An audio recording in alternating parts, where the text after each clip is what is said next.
कर्मामुळे आपण या मृत्यू लोकामध्ये जन्माला आलोय. कर्म नावाची गोष्ट देवादिकांना सुद्धा चुकली नाही. आपल्यासारख्या सर्वसामान्य माणसाचं काय हो? कर्मदेवानं देखील चुकलेलं नाही. कारण का? कर्म देता झाले, प्रयत्न करता काही न चाले. चौघे पुत्र दशरथा, मृत्यू समयी एकही नवता. दशरथ राजाच्या पोटी 4 पुत्र जन्माला आले होते. नवे नवे कर्मामुळे वियोग घडला सीता देवी. सीता मातेला सुद्धा आपल्या पतीचा वियोग सहन करावा लागला कर्मामुळे. आता तिचं कर्म कुठलं आहे का? एक दिवस सीता माता ही कुमारी अवस्थेमध्ये असताना जंगलामध्ये फिरण्याकरता गेली होती. एका झाडाखाली ती बसली आणि त्या झाडावर एक पक्षी आणि पक्षीन दोघ जण नवरा बायको काहीतरी गप्पा मारत होते. आता सीता मातेला पक्ष्यांची भाषा कळत असल्यामुळे सीता माता त्या पक्षाच्या जवळ गेली. त्याला सांगितलं, बाबा तू तुझ्या बायकोला जो काही ग्रंथ सांगतोय त्याचं नाव? त्या पक्षाने सांगितलं, माते याचं नाव रामायण आहे. आता पुढे त्या सीता मातेचा त्या रामायणाशी संबंध येणार असल्यामुळे तिला तो ग्रंथ आवडला. तिने सांगितलं, बाबा तुझ्या तोंडून मला तो सगळा ग्रंथ ऐकायचा आहे, काय करावं लागेल? त्या पक्षाने सांगितलं, माते रोज सकाळी तू या झाडाखाली येत जा, मी माझ्या बायकोला आणि तुला दोघांनाही ते रामायण सांगतो. म्हटले ठीक आहे. आता सीता माता 2 पावले पुढे गेल्या. मनामध्ये काहीतरी विचार आला. परत मागे फिरली. तो पक्षी आणि पक्षी दोघांना असं पॅक हातामध्ये पकडलं आणि सांगितलं, चला आमच्या राजवाड्यामध्ये तुमच्याकरता सोन्याचा पिंजरा आहे. त्या पक्षानं सांगितलं, माते या झाडावर या घरटामध्ये जेवढं आम्ही सुखाने राहू शकतो तेवढं तुझ्या सोन्याच्या पिंजऱ्यात नाही. तिनं सांगितलं, नाही, जोपर्यंत रामायण नावाचा ग्रंथ पूर्ण होत नाही तोपर्यंत मी तुम्हाला माझ्या राजवाड्यातून जाऊ देणार नाही. तो पक्षी पुन्हा पुन्हा विनंती करतोय, माते अगं कमीत कमी आम्हाला आमच्या आवडीचा चारा पाणी तरी आणू दे. सीता मातेने सांगितलं, हवं तर तू एकटा जा, तुझ्या बायकोला मात्र पाठवणार नाही, कारण दोघही जण जर गेलात तर परत यायला याची गॅरंटी नाही.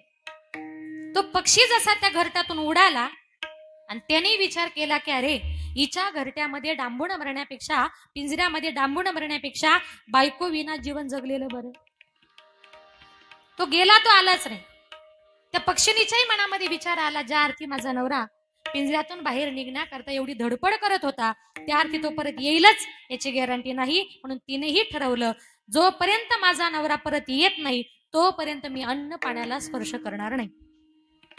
अन्न पाण्याचा त्याग केला. संध्याकाळ झाली, रात्र झाली, दिवसभर काही खाल्लं पिलं नव्हतं. त्या पक्षिणीला चक्कर यायला लागली. संध्याकाळ झाली. विचारलं, माते आला का माझा नवरा? नाही आला. नाही आला म्हटलं की ती पक्षीण चक्कर येऊन पडायची. पुन्हा सावध झाली का पुन्हा म्हणायचे, माते आला का माझा नवरा? नाही आला. असं करता करता मध्यरात्रीचे 12 वाजले होते. प्राण तिचा कंठापर्यंत आला होता आणि सीता मातेला विचारते, माते आला का माझा नवरा? सीता मातेने सांगितलं, अगं सकाळपासून गेलाय तो, येईल याची गॅरंटी नाही, तू कशाला मरतेस? तू काहीतरी खाऊन घे, काहीतरी पिऊन घे. त्या पक्षीने सांगितलं, माते माझा पती कुठे गेला मला माहिती नाही. आता पती विना मला जीवन जगायचंच नाही.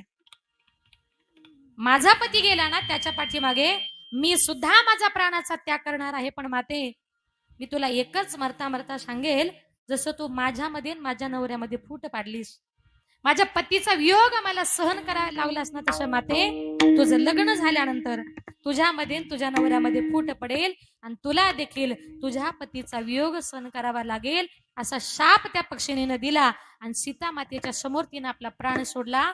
त्या पक्षिणीचा शाप सीता मातेला लागला. पुढे सगळ्या जगाला माहितीये सीता मातेचं प्रभू रामचंद्राशी स्वयंवर झालं काय, नंतर ते वनवासाला गेले काय, आणि वनवासाला गेल्यानंतर रावणाने सीता मातेला पळवल्यानंतर कितीतरी महिने सीता मातेला प्रभू रामचंद्रांपासून दूर राहावं लागलं, आपल्या पतीचा वियोग सहन करावा लागला. याला म्हणतात सीता मातेचं कर्म वियोग घडला सीता देवी. म्हणजे काही काही लोक म्हणतात की कावळ्याच्या शापाने गायी गुरं मरत नाही, शाप कोणाचा लागत नाही, पण एखाद्याचा आत्मा तळमळत असेल तर त्याचा शाप लागत असतो. सीता मातेला सुद्धा लागला. आपलं काय? म्हणून तुकोबाराय म्हणतात, कुठल्याही माणसाच्या जीवनामध्ये कुठलाही भोग हा त्या माणसाच्या संचित कर्माशिवाय त्याच्या जीवनात घडत नाही. अभंगाचे प्रथम चरण. भोग तोण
संचिता वाचोनी करावे ते म्हणे समाधान.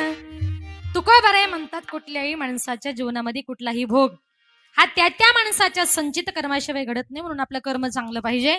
भगवान परमात्म्यानं हा नरदेह दिला. या नरदेहानं त्याचं भजन पूजन चिंतन माणसाने केलं पाहिजे. कारण का तर देवी दिला देह भजना गोमटा.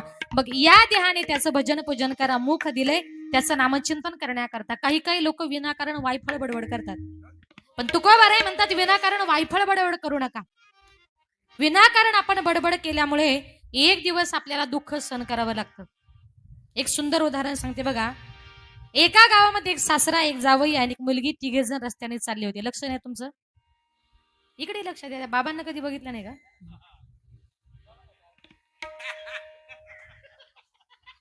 सगळेच बघत होते. सगळे भेटले बरोबर. बघा एका गावामध्ये एक सासरा एक जावई आणि एक मुलगी तिघे जण रस्त्याने चालले होते. पूर्वीच्या काळी काही गाड्या नव्हत्या.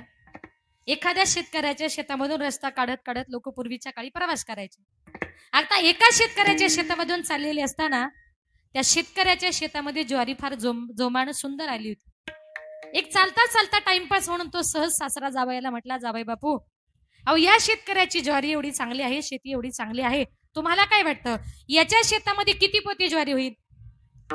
जावई म्हटला, सासरे बुवा अहो एवढं शेत चांगलं आलं, एवढी ज्वारी चांगली आली, मला वाटतं या शेतामध्ये ना 20 पोती ज्वारी होईल. सासरा म्हटला, काय बोलता जावई, अहो इतकं शेत चांगलं आले, मोत्यासारखे कंस आली, या शेतामध्ये ना 30 पोती ज्वारी होईल. आता जावई म्हणतो, आता तुम्ही जावयाकडचे आणि तुम्ही सासऱ्याच्याकडचे म्हणजे जरा लक्षात ठेवा. जावई म्हणतो 20 पोते आणि सासरा म्हणतो 30 पोते. दोघांचं अगदी कडाक्याचं भांडण जमलं. जावई म्हटला, सासरे बुवा अहो 20 पोत्याला एकही पोतं कमी होणार नाही. सासरा म्हणतो, जावई बापू अहो 30 पोत्याला एकही पोतं कमी होणार नाही. असं भांडण जमलं. शेवटी जावयाला असा राग आला. जावई म्हटला, सासरे बुवा शेवटचं सांगतो, मी ग्रॅज्युएट आहे. आता मला सांगा शेतीचा अनुभव ग्रॅज्युएटला जास्त की शेतकऱ्याला हो?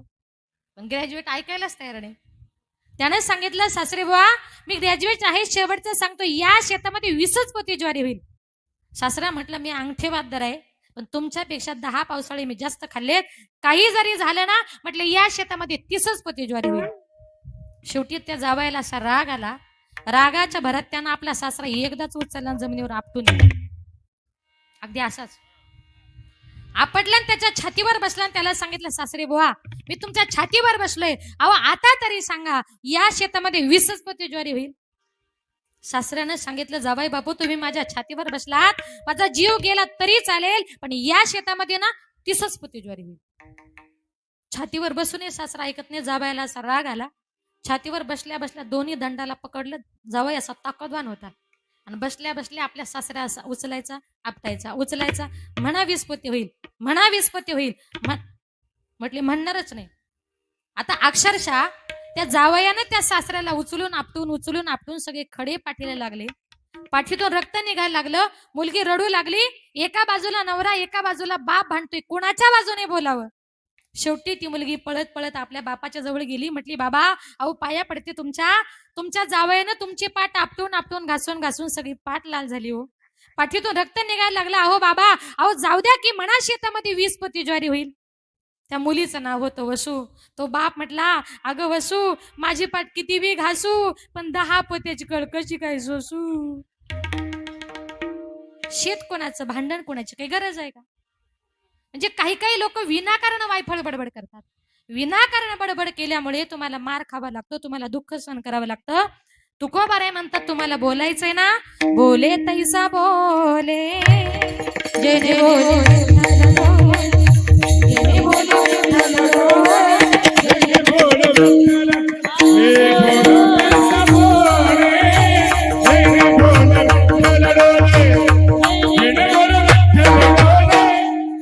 जेने बोले विठ्ठल डोले. तुकोबाराय म्हणतात, इतकं गोड बोला की आपल्या बोलण्यामुळे जगाच्या बापानं डोलावं, पांडुरंग परमात्म्यानं डोलावं, इतकं माणसाचं बोलणं गोड असावं. तुकोबाराय म्हणतात, भोग तो न घडी संचिता वाचवणे.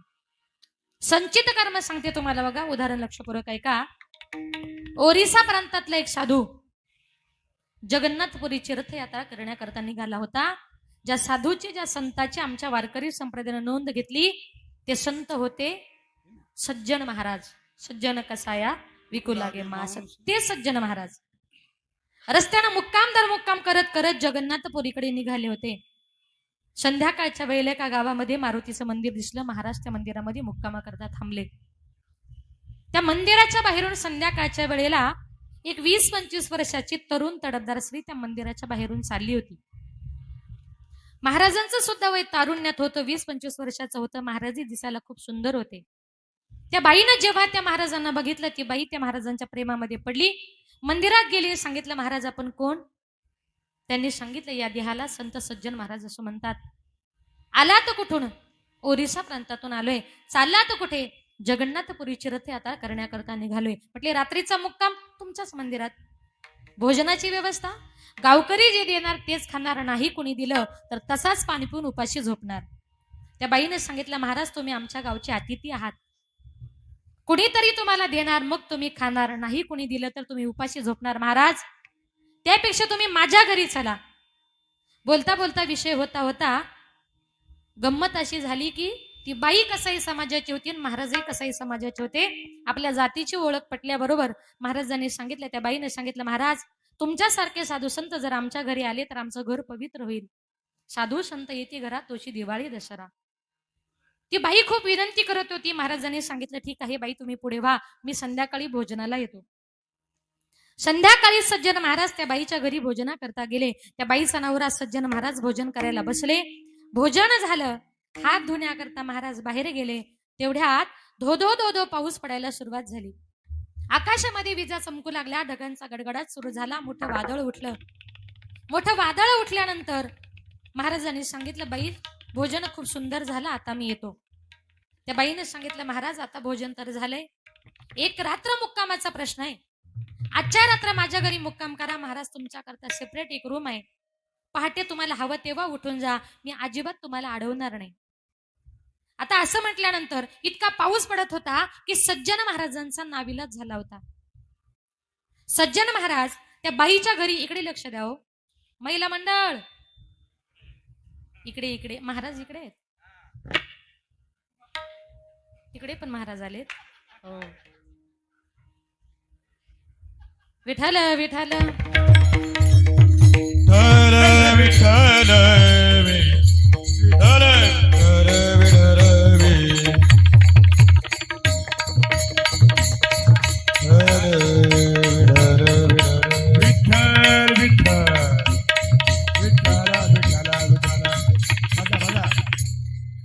असं करा सगळ्यांनी एकदा तिकडे बघा. महाराज जय रे जय रे झालं. आता इकडे बघा. आपण कुठपर्यंत आलो होतो आता ते सांगा. हा महाराज मुक्कामाला थांबले म्हणजे लक्ष तुमचं हुशार आता महिला मंडळ. हा काय त्या महाराजांचा नाविलाज झाला होता. महाराज त्या ठिकाणी त्या बाईच्या घरी मुक्कामाला थांबले. मुक्कामाला थांबल्यानंतर रात्री 2-2:30च्या सुमारास त्या बाईनं आपला पती गाढ झोपलेला बघितला आणि मध्यरात्री ती बाई उठली, सज्जन महाराजांच्या रूम मध्ये गेली, महाराजांच्या अंगाला स्पर्श केला, सांगितलं महाराज उठा. महाराजांनी सांगितलं बाई तुम्हाला भीती वाटत नाही का? अहो तुमचा पती घरामध्ये असताना तुम्ही माझ्याजवळ आलात. त्या बाईनं सांगितलं महाराज तुम्हाला माझ्या पतीची भीती वाटते का? हो घरामध्ये पळत गेली, धारधार अशी कुऱ्हाड आणली आणि तीच कुऱ्हाड तिनं आपल्या पतीच्या डोक्यामध्ये टाकली आणि एका क्षणात त्या बाईनं आपल्या पतीचा खून केला. पतीचा खून केला. महाराज सगळा प्रकार बघत होते. एक स्त्री आपल्या पतीला जर मारू शकते, आता ही माझं काय करेल मी सांगू शकत नाही. महाराजांनी जीव मुठीमध्ये धरला, खिडकीतून उडी मारली आणि महाराज पळत सुटले. त्या बाईने विचार केला अरे ज्या महाराजा करता नवऱ्याला मारलं तो नवराही मेला आणि ते महाराजही पळाले, आता जगायचं कोणा करता? त्या बाईनं डाव पलटला. ती बाई पळत पळत बाहेर आली. रात्री 2:30 वाजता आरडाओरडा केला, धावा पळा वाचवा. सगळी गावकरी मंडळी आली. काय झालं बाई? त्या बाईनं सांगितलं कुणीतरी एक महाराज आपल्या मंदिरामध्ये मुक्काम करता आले होते, मला वाटलं ते महाराज चांगले असतील, मी त्या महाराजांना माझ्या घरी नेलं, पाची पक्वान्नाचं भोजन खायला घातलं, रात्री मुक्कामाला जागा दिली आणि मध्यरात्रीच्या वेळेला माझा पती गाढ झोपलेला असताना या महाराजाने माझ्यावर जबरदस्ती करण्याचा प्रयत्न केला. माझा पती मध्ये आला म्हणून या महाराजानं माझ्या पतीचा खून केला. लक्ष नाही तुमचं? खून कुणी केला होता? तिनेच. आळ आणला महाराजांवर. सगळी गावकरी मंडळी त्या महाराजांच्या पाठीमागे पळू लागली. एक महाराज पळत होते, सगळा गाव पळत होता. काय करणार होते सज्जन महाराज? गावाच्या बाहेर सज्जन महाराजांना पकडलं, धरून बांधून असं मंदिरासमोर आणलं. त्या बाईला तिथे हजर केलं, सांगितलं, बाई तुम्हीच सांगा, या महाराजाला मारू का जिवंत सोडू? तिने सांगितलं, त्याला मारूही नका आणि त्याला जिवंतही सोडू नका. बाई तुम्ही म्हणाल तसं. त्या बाईने सांगितलं, ज्या हाताने या महाराजाने माझी आबरू लुटली, ज्या हाताने या महाराजांनी माझ्या पतीचा खून केला, त्या महाराजांचे दोन्ही हात तोडून टाका. त्या बाईच्या सांगण्यानुसार सज्जन महाराजांचे 2 हात तोडण्यात आले. चुकीची शिक्षा झाली. सज्जन महाराजांना सोडून दिलं. सज्जन महाराज रडत रडत जगन्नाथपुरीला जाऊन पोहोचले. जगन्नाथाच्या चरणावर आपलं मस्तक टेकवलं, हंबरडा फोडला, सांगितलं, जगन्नाथा, अरे माझी काय चुकी होती रे? मी तुझी रथयात्रा करण्याकरता निघालो होतो. ती बाई त्या मंदिरात आली, तिने मला तिच्या घरी नेलं, तिने तिच्या पतीचा खून केला आणि हा सगळा माझ्यावर, आणि त्याच्यामुळे माझे 2 हात तुटले. जगन्नाथा, अशी माझी काय चुकी होती? असं काय चुकीचं काम मी केलं? असं काय चुकीचं कर्म मी केलं? जगन्नाथाने सांगितलं, सज्जन महाराज रडू नका. तुमचे जे 2 हात तुटले ना, हे तुमचं या जन्मीचं नाही, तुमचं मागच्या जन्माचं संचित कर्म आहे. म्हटले, मागच्या जन्मामध्ये मी असं काय केलं होतं? जगन्नाथाने सांगितलं, ऐका सज्जन महाराज, मागच्या जन्मामध्ये तुम्ही एक संन्यासी साधू होतात. ज्या बाईच्या घरी तुम्ही मुक्कामाला होते ना, ती बाई एक गाय होती. तिचा पती मागच्या जन्मात कसाई होता आणि तो कसाई त्या गायीला रस्त्याने घेऊन चाललेला असताना त्या कसायाच्या हातून ती गाय सुटली. कुठे पळाली त्याला कळेना. तुम्ही रस्त्याने चालला होतात आणि त्या कसायाने तुम्हाला विचारलं, महाराज माझी गाय पळताना बघितली का? तुम्ही प्रामाणिकपणे उत्तर दिलं, हो हो, तुमची गाय उजव्या हाताला गेली. त्या गायीला समजलं की माझा पत्ता या महाराजांनी सांगितला. आता हा कसाई मला कत्तलखान्यात नेईल, माझी कत्तल करेल. आणि त्या दिवशी त्या गायीनं मनामध्ये ठरवलं, महाराज तुमच्यामुळे आज माझा जीव जातोय. तुम्ही जर मार्ग दाखवला नसता तर कसाई माझ्यापर्यंत आला नसता. पण महाराज आता मी मरणार आहे, या जन्मात नाही पण पुढच्या जन्मात तरी मी तुमचा काटा काढल्याशिवाय राहणार नाही. म्हणून त्या महाराजांचा काटा काढण्याकरता त्या कसायानं तिला कत्तलखान्यात नेली, तिची कत्तल केली आणि तिला पुढचा जन्म बाईचा मिळाला. तिचा जो कसाई होता तो तिचा नवरा झाला.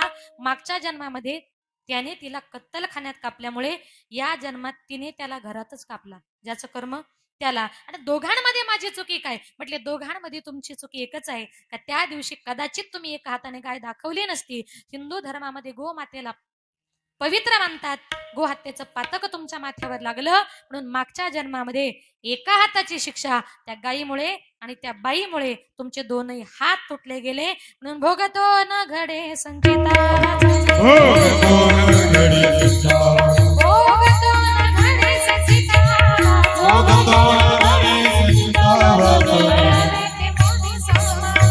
करावे ते मनी समाधान, करावे ते भोगतो न घडे संचिता वाचनी, करावे ते म्हणी समाधान. म्हणून तुकोबाराय म्हणतात, कर्म अजूनपर्यंत कोणाला चुकलं नाही. संचित कर्म, क्रियामान कर्म आणि प्रारब्ध कर्म हे 3ही कर्म आपल्याला भोगावे लागतात. म्हणून संत महात्म्यांनी आपल्याला जो मार्ग दाखवलाय त्या मार्गाने तुम्हाला आम्हाला जायचंय. संतांनी सांगितलेल्या मार्गाने जाण्याचा प्रयत्न करा. काही काही लोक जीवनामध्ये कधीच कोणाचं ऐकत नाही. त्यांना असं वाटतं माझ्यासारखा शहाणा या जगात नाही. अशी माणसं जीवनामध्ये कधीच प्रगती करत नाही. हो बघा, एका गावात एक सकाळी सकाळी सासूबाई देवपूजा करत होती आणि तिची सुनबाई तिकडे स्वयंपाक करत होती.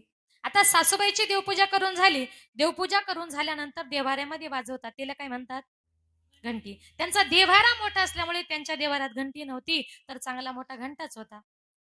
आता सासूबाईची देवपूजा करून झाली. सासूबाई घरात इकडे तिकडे घंटा शोधू लागली. तिला घंटा काही मिळेना. तिने आवाज दिला, सुनबाई अगं देवाऱ्यातला घंटा कुठे बघितला का? सुनबाई म्हटली, थांबा आत्याबाई. सुनबाई पळत पळत आली, सासूच्या हातामध्ये घंटा घेतला, दिला. बघते तर काय, तो घंटा अगदी थंडगार पडलेला. सासू म्हणते, सुनबाई अगं घंटा कुठे ठेवला होता? म्हटली, आत्याबाई अहो सकाळपासून फ्रीज मध्येच होता. अगं वेडे, म्हटली घंट्याची जागा फ्रीज मध्ये असते का देवाऱ्यात असते?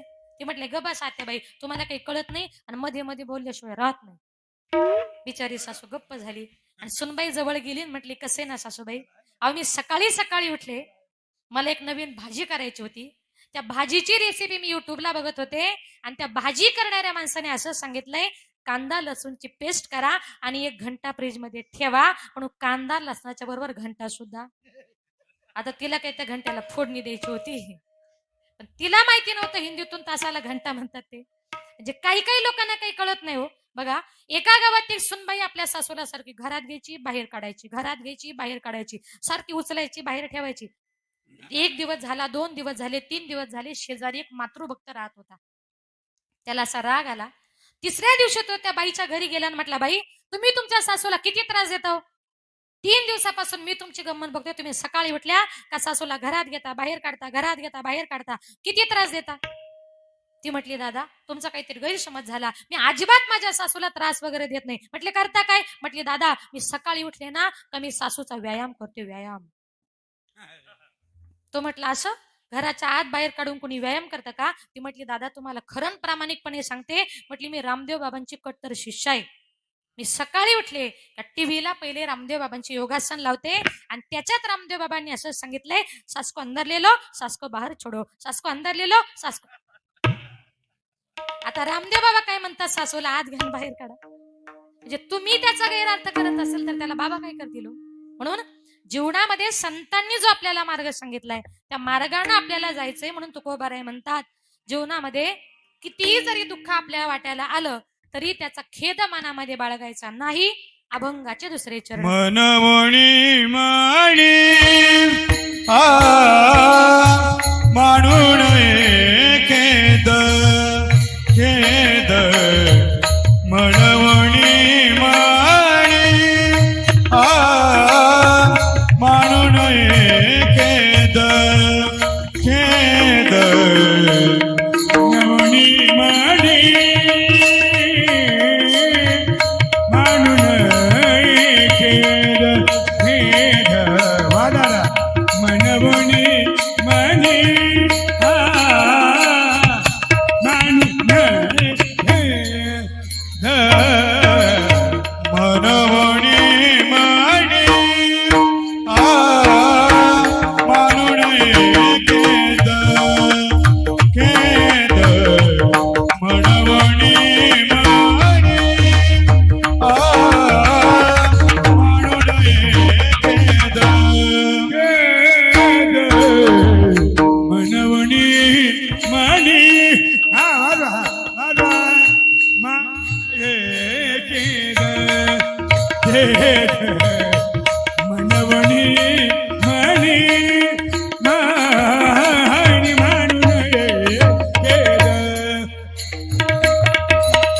वेळोवेळा. तुकोबाराय म्हणतात, कितीही जरी दुःख जीवनामध्ये वाटायला आलं ना तरी त्या दुःखाला माणसाने घाबरून जायचं नाही. कारण का, जो संसार आपण करतोय ना हा संसार मुळातच दुःखाचा आहे. आणि या संसारामध्ये तुम्ही कितीही सुख शोधण्याचा प्रयत्न करा, संसारामध्ये माणसाला सुख नावाची गोष्ट मिळणार नाही. दुःख कारण का? बांधवडी आहे हा संसार सुखाचा विचार नाही कोठे सुखाचा विचार नाही कोठे सुख बांधवडी आहे हा संसार सुखाचा विचार नाही कोठे सुखाचा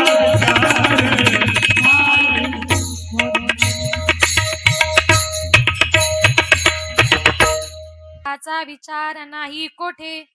हा संसार मुळातच दुःखाचा आहे. किती दुःखाचा आहे माहितीये? बसलेल्या सगळ्यांना प्रमाण माहितीये आणि त्या प्रमाणाला महाराष्ट्रभर एकच चाल, संसार दुःख मूळ. मूळ शब्द म्हणताना कशा म्हणतात माहितीये? संसार दुःख मूळ. जितकं मुळाला स्वर लावताना तितकं तो दुःखाचा आहे. मुळापर्यंत दुःखाचा आहे.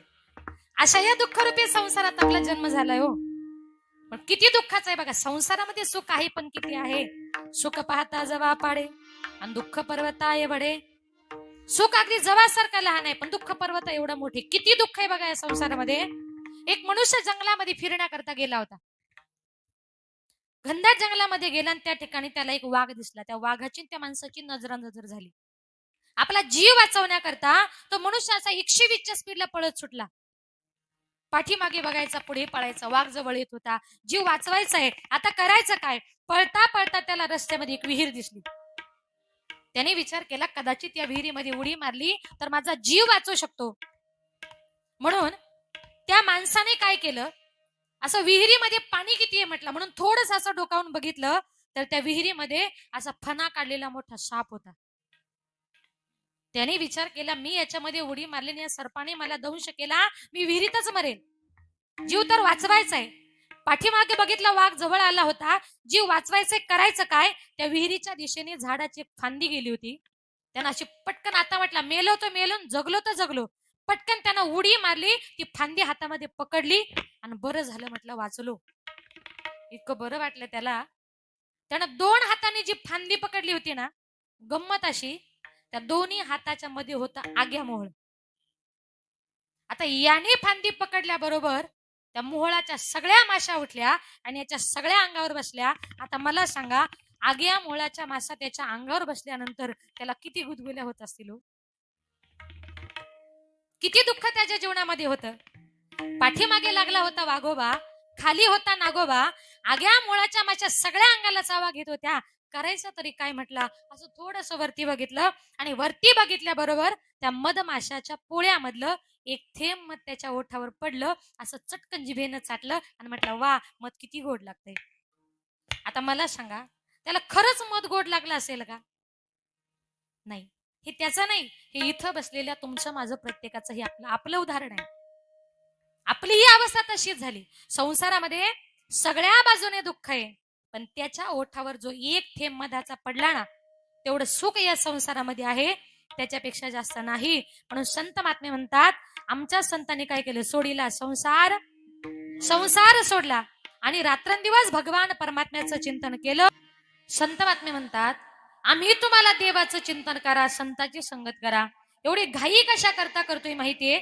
संत संग धरा तुम्ही, संत संग धरा तुम्ही, हरी भजन करा, संत संग धरा तुम्ही, संत संग धरा तुम्ही,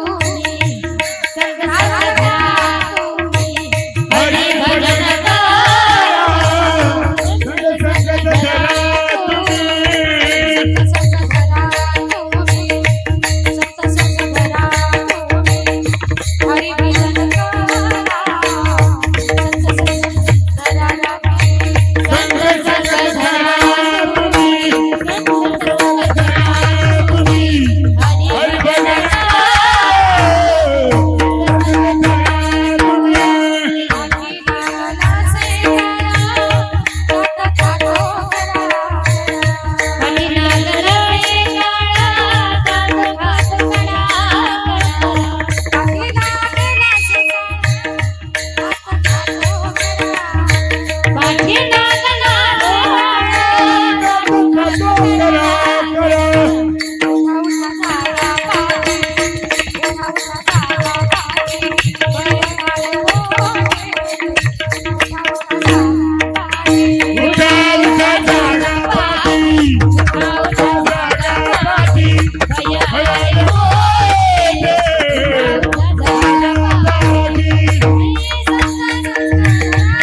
सत्संग धरा, तुम्ही हरिभजन करा, पाठी लागला से काळ, दात खातो करा करा. आणि या सगळ्यातून वाचायचं आहे ना, काय करा, उठा उठा जागा पाठी भैया आले मोठे, पंढरी वाजाची तुझा झाला मोठे. या सगळ्यातून वाचायचंय ना, तर काय करावं लागेल, तुम्हाला देवाचं चिंतन करावं लागेल. कारण का, तो भगवान परमात्मा तुम्हाला मला प्रत्येकाला त्या संकटामधून वाचवणार आहे. धन पैसा संपत्ती याला सर्वस्व मानू नका. धन पैसा संपत्ती कशी आहे, प्रारब्धेसी जोडे धन, प्रारब्धेसी वाढे मान, सोच का करिसी वाया, भजमन पंढरी राया. आपली धन संपत्ती, आपला पैसा आपल्या नशिबावर अवलंबून आहे. तुमच्या नशिबात आहे तेवढंच घडतं, नशिबापेक्षा जास्त. आणि वेळेच्या अगोदर जीवनामध्ये माणसाला कधीच काही मिळत नाही.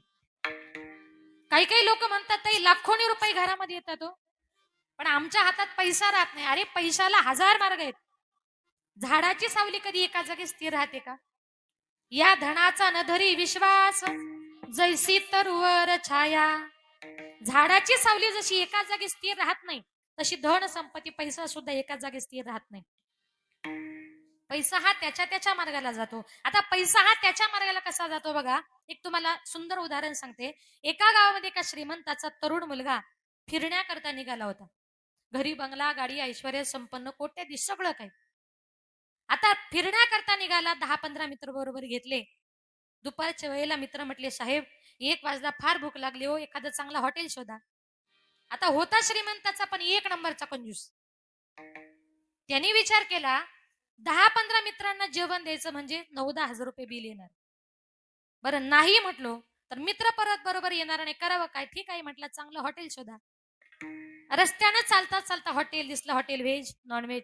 सगळेजण गाडीच्या खाली उतरले. हॉटेल जरा इंटरनॅशनल पद्धतीचं होतं.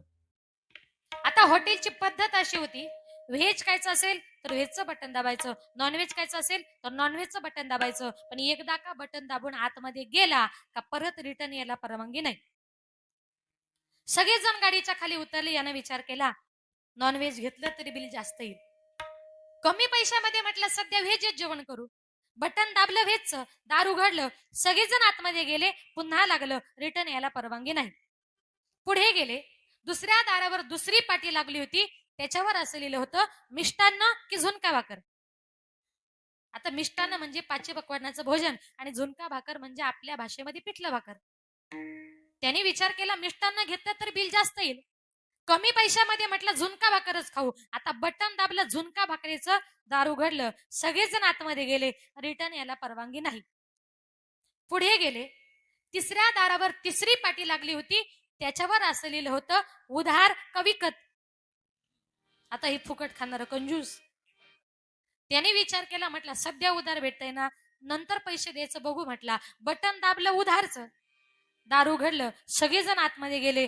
आनंद झाला. म्हटला बरं झालं, म्हटला पैसे वाचले, उधार जेवण भेटणार. आनंदाच्या भरामध्ये असा पुढे गेला आणि चालता चालता 15च्या 15 जण डायरेक्ट एसटी स्टँडलाच जाऊन पोहोचले.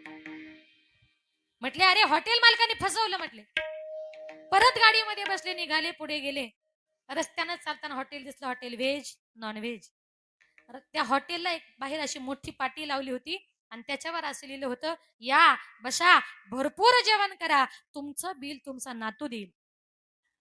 आता म्हटलं टेन्शनच नाही, माझं लग्न होणार, मला मुलं होणार, मग ते नातू बिल देणार. म्हटला आता काही टेन्शन आहे. म्हटलं आता भरपूरच खाऊन देऊ, कारण नातू बिल देणार होता ना.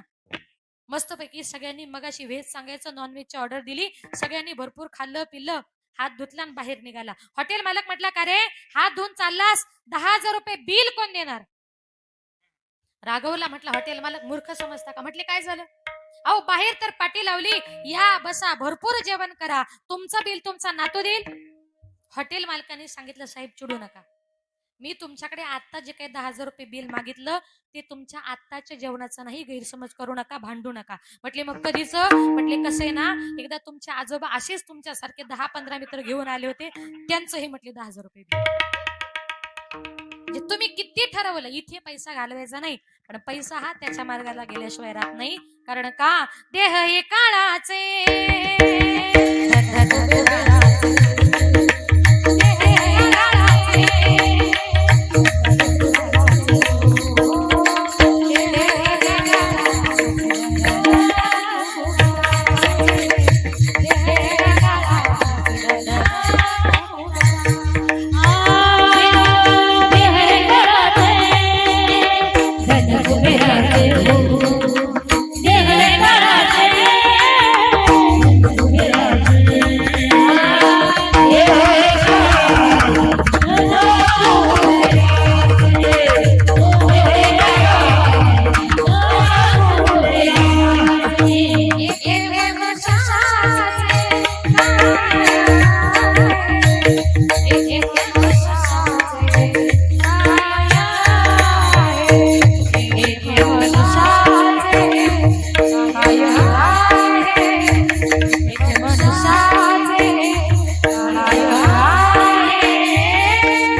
काळाचे धन कुबेराचे, येथे मनुष्याचे काय आहे. तुकोबऱ्यांनी सांगितलं हा देह काळाचा आहे, धन संपत्ती कुबेराची, आपल्या या ठिकाणी काहीच नाही.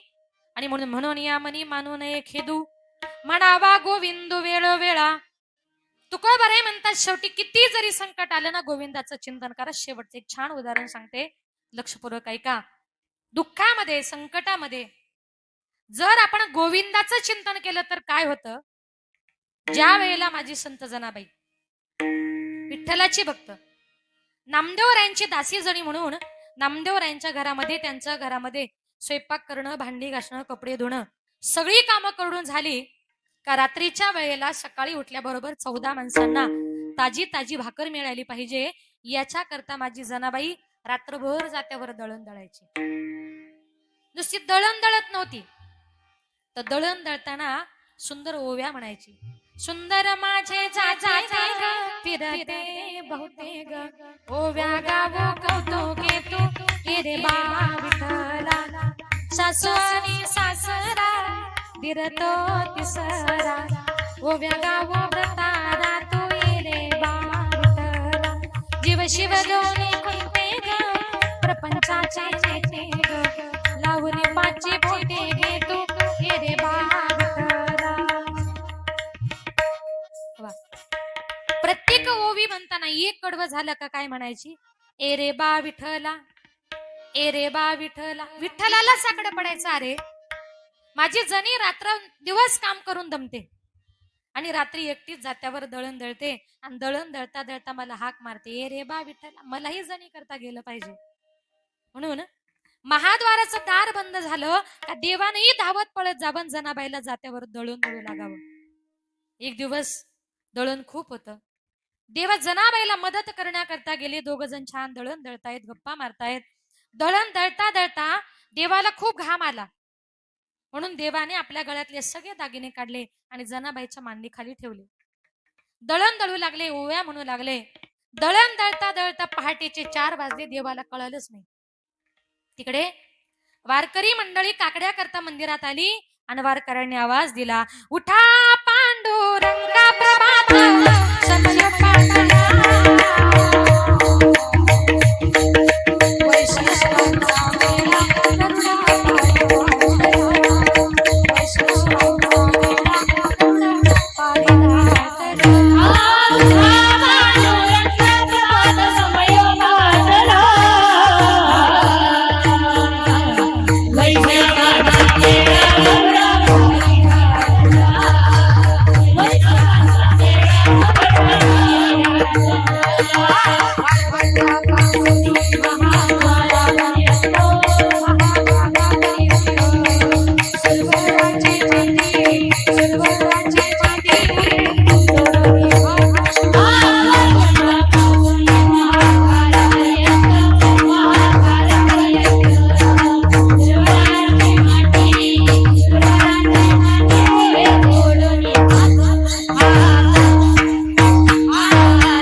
वारकऱ्यांनी आवाज दिला, देवा उठा पांडुरंगा प्रभात समय पाटला. वैष्णवांचा मेळा पारी दाटला. उठा म्हटल्याबरोबर देवाची गडबड झाली हो. अरे वारकरी मंडळी आता गरुड खांबापर्यंत आलेत आणि मी तर आहे म्हणे जनाबाईच्या घरी, आता काय करायचं म्हटलं. उठा म्हटल्याबरोबर देव घाईघाईनं उठले आणि गळ्यामध्ये दागिने घालायचे सोडून जनाबाईची गोधडीच गळ्यात घातली. देव पळत सुटले. जनाबाई म्हणते, देवा देवा अहो तुमच्या काही बोलू नका जणी, आता मला जाऊ दे. देव पळत पळत रावळामध्ये झाले. महाद्वार उघडायच्या अगोदर देव तिथे हजर झाले. विटेवर जाऊन उभे राहिले आणि देवाच्या लक्षात आलं दागिने इतके जड झाले कसे काय. खाली वाकून बघितलं, गळ्यात गोधडी. आता म्हटले माझंही खरं नाही, जणीचंही खरं नाही. पुजाऱ्यांनी दार उघडल्याबरोबर पुजाऱ्यांचं लक्ष गेलं. पुजारी दार उघडणार तेवढ्यात देवाने अंगावरची गोधडी फेकून दिली. पुजाऱ्यांनी दार उघडलं, बघते तर काय, देवाच्या गळ्यामध्ये एकही दागिना नव्हता. चोरी झाली, चोरी झाली, सगळीकडे आरडाओरडा झाला. एका पुजाऱ्याचं लक्ष गेले त्या गोधडीकडे. 100% कोणीतरी चोर मंदिरामध्ये तोंड लपून आला, दागिने सापडले, गोधडी टाकून निघून गेला. ही गोधडी कुणाची आहे? सगळ्या पंढरपुरातून फिरवली. एका बाईने सांगितलं 100% जणीचीच आहे.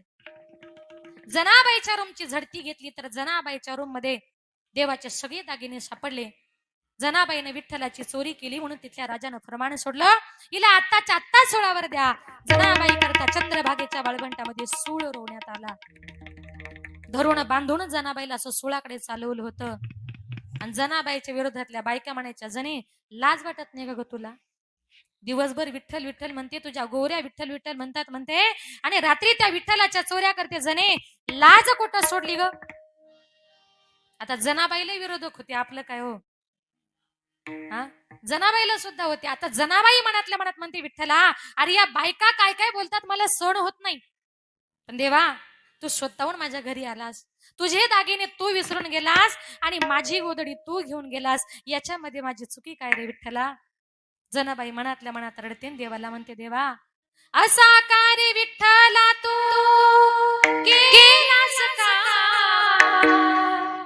अलंकार विसरून गेलास देवा, कळकळली तू खांद्यावरी आळ चोरीचा मागावरी. ओव्या गाऊन सरात दासी जरीच्या घरात, दासी जरीचा तू मायवा, तुझी चोरी करण्याचे नाही केले पाप, कुठे गेली तुझी जादूगिरी? आळ चोरीचा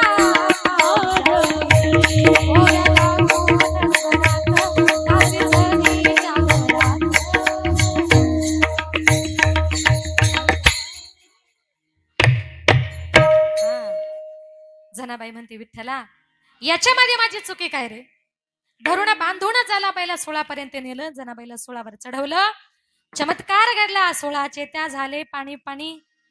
त्या सोळातून पांडुरंग परमात्मा प्रगट झाले. जनाबाई पळत गेली, रडू लागली. देवाने सांगितलं, जने उठ, तू माझी भक्त आहेस. अगं तुझ्यावर इतका मोठा चोरीचा आळ आला, सोळावर देण्यापर्यंतची शिक्षा तुला झाली, पण तू कुणाही समोर माझं नाव घेतलं नाही. तिथे आपल्यातली जर कोणी जनाबाई असते ना, सोळावर द्यायच्या वेळेला तरी म्हटली असती, मी नव्हते मंदिरात गेले, देवच माझ्या घरी आलता. जने इतका मोठा चोरीचा आळ तुझ्यावर आला, पण तू कुणालाही माझं नाव न सांगता मनामध्ये माझं विठ्ठल विठ्ठल विठ्ठल असं चिंतन करत राहिल्यामुळे जने मला तुझ्यावरचं संकट दूर करावं लागलं. याच्यातून जनाबाई आपल्याला एकच शिकवते, कितीही जरी संकट आलं तरी म्हणावा गोविंदू, वेळोवेळा म्हणून या मनी मानू नये खेदू. म्हणावा गोविंदू वेळोवेळा. वेळोवेळी आपल्याला गोविंदाचं चिंतन करायचे. तुकोबाराय म्हणतात, सुंदर नरदेव भगवान परमात्म्याने दिलाय, पण कसा? जिंदगी एक ना एक दिन बदलना, जिंदगी एक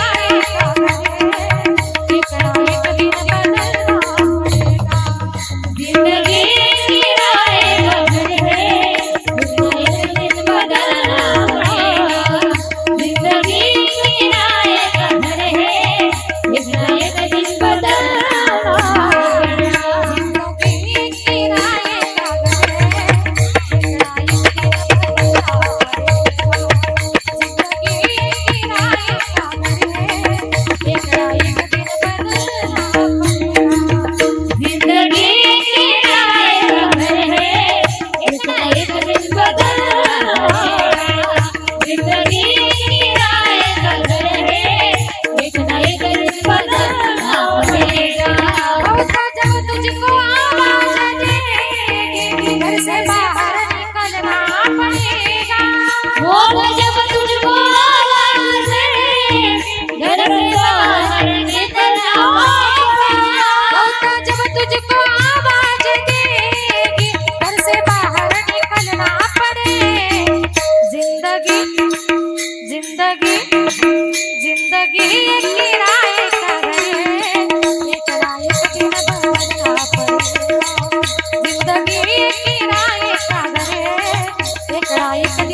जिंदगी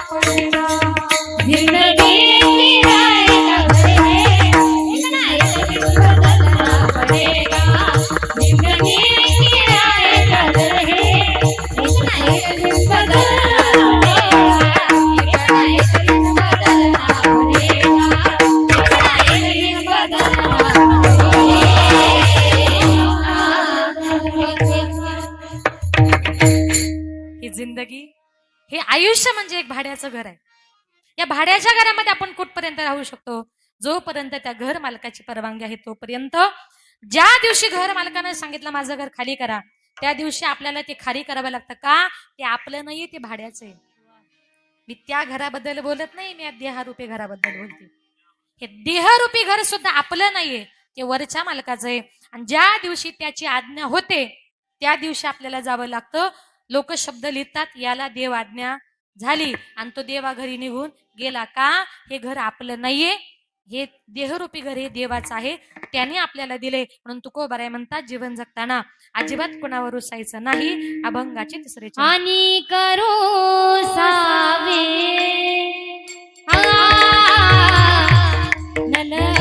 टाळ वाजवा, टाळ.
आणि कारसावे न लगे बहुता आपुल्या संचिता.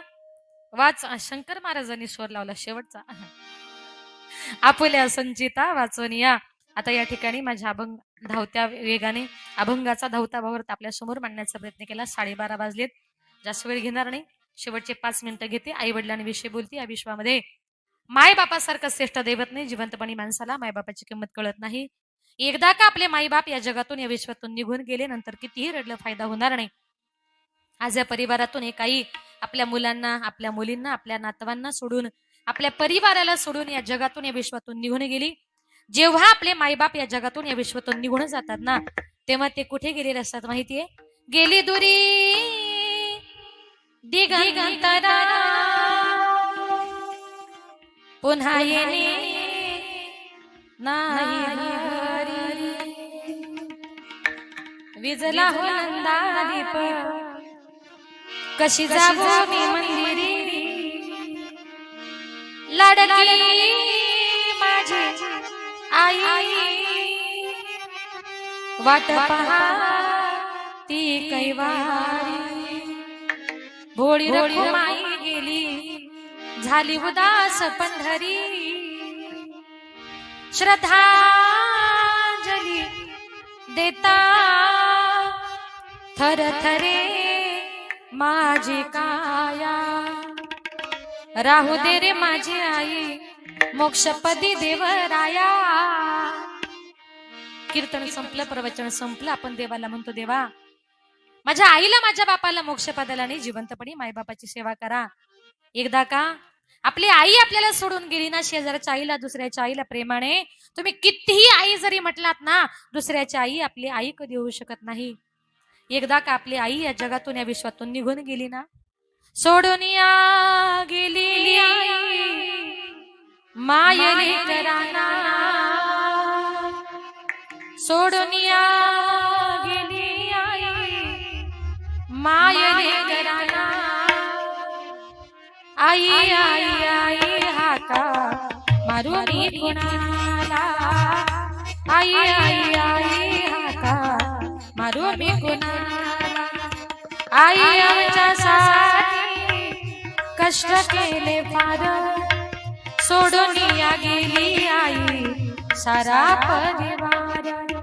लेकी सुना रडत बसती कान कोपऱ्याला. आठवण येते आई त्याच घडीला. सोडून या गेली आई मायली कराना. आई आई आई हाका मारू मी कुणाला. आई आई आई आई म्हणू मी कुणाला. एकदा का आपली आई गेली, शेजारच्या आईला, दुसऱ्याच्या आईला प्रेमाने कितीही जरी हाका मारल्या ना, तर ती आई आपली आई कधी होऊ शकत नाही. ज्या दिवशी आपल्या संसारातून, आपल्या माहेरातून आपली आई निघून जाते ना, त्या दिवशी त्या मुलीनं समजायचं आपलं माहेर संपलं, आपली पिशवी रिकामी झाली. कारण का, जोपर्यंत आपल्या माहेरामध्ये आपली आई जिवंत आहे, आपण माहेरी गेल्यानंतर मुलगी सासरी जायला निघाली का ती तिच्या घरचे लखपती असेल, करोडपती असेल, पण आई आई म्हणते, बाई आपल्या गावातला गावठी भाजीपाला आहे ग, एवढ्या तरी पिशवीत घेऊन जा. आई आपल्या मुलीची पिशवी कधी रिकामी पाठवत नाही. पण ज्या दिवशी आई गेली ना, त्या दिवशी मुलीची पिशवी रिकामी झाली असं समजा. कारण का, आईचं आणि मुलीचं नातं म्हणजे अतिशय घट्ट, अतिशय प्रेमाचं. असं एकही घर नाही का त्या घरात आईचं आणि मुलीचं भांडण होत नाही. पण त्या माय लेकीचं भांडण म्हणजे कसं असतं माहितीये? माय लेकीचं भांडण दया दुधाची उकळी. लेक धरते अबोला मनाची मोकळी. दोघींचं भांडण झालं ना, मुलीला आईविषयी राग येतो. आईच्या मनात राग नसतो, तर उलट प्रेम असतं. कारण का, आई जे शिकवते ते काय असतं? आई शिकविते तुला राग येतो लेकी. पराया माणसाशी बोलू नये काय म्हणते आई? तुझी मुलीची जात आहे, परक्या पुरुषाशी रस्त्यावर असं पटकन बोलू नये असं सांगितलं की मुलीला आईविषयी राग येतो. एक दिवस मुलीवर संस्कार करता करता त्या मुली अचानक त्या घरातून निघून जातात. मुलगी लग्न करून निघून गेल्यानंतर त्या घरामध्ये आईला आपल्या मुलीशिवाय करमत नाही हो. ती आई रडते आणि आपल्या मुलीची आठवण म्हणून ती काय आई काय करते माहितीये? लेक जाते सासरला आई लाग करमेना, सारविल्या भिंतीवर काढल्या ग मैना.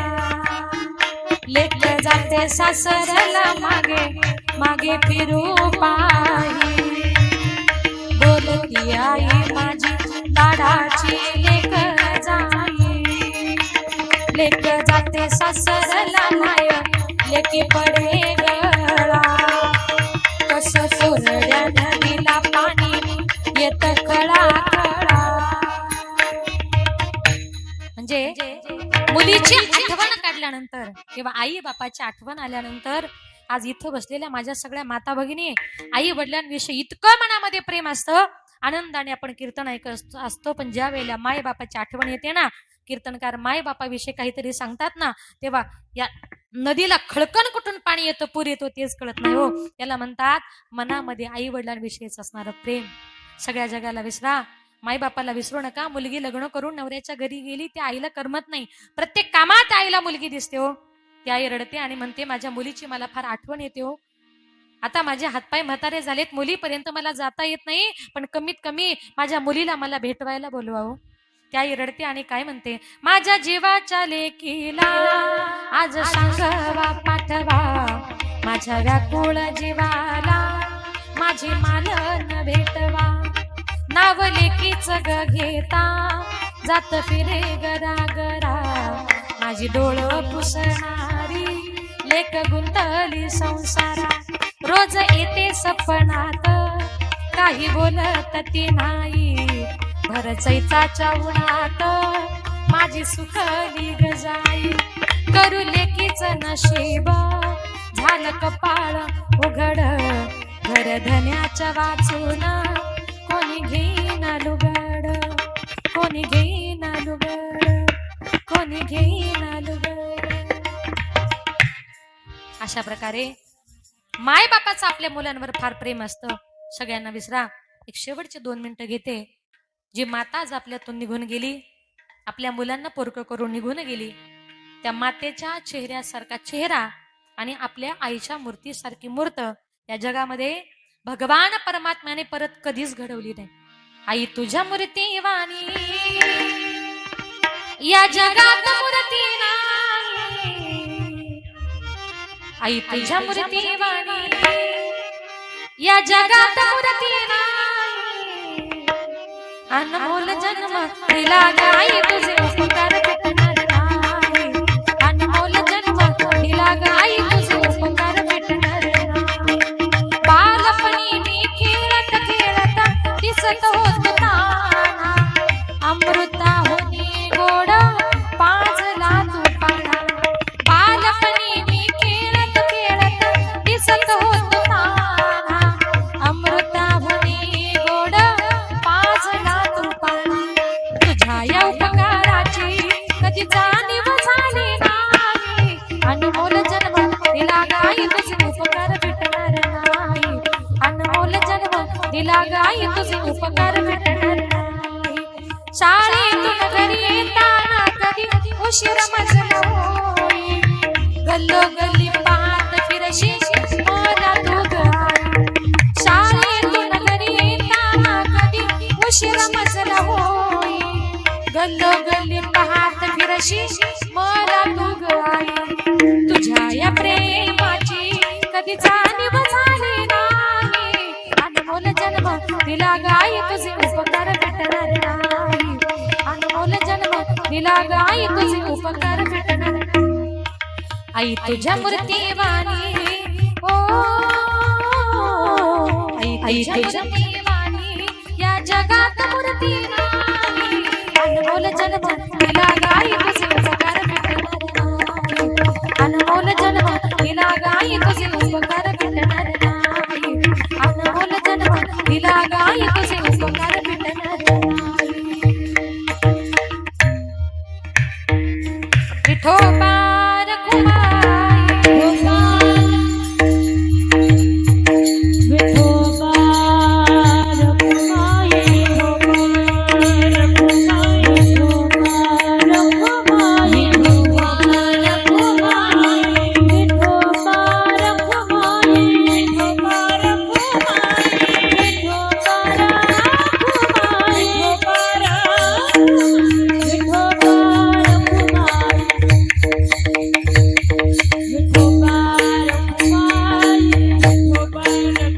केलेली सेवा विठ्ठल रुक्मिणीच्या संत निवृत्तीनाथांच्या चरणी समर्पित करून एक शेवटचं भजन निवृत्तीनाथांचं घेऊन कार्यक्रमाला पूर्णविराम.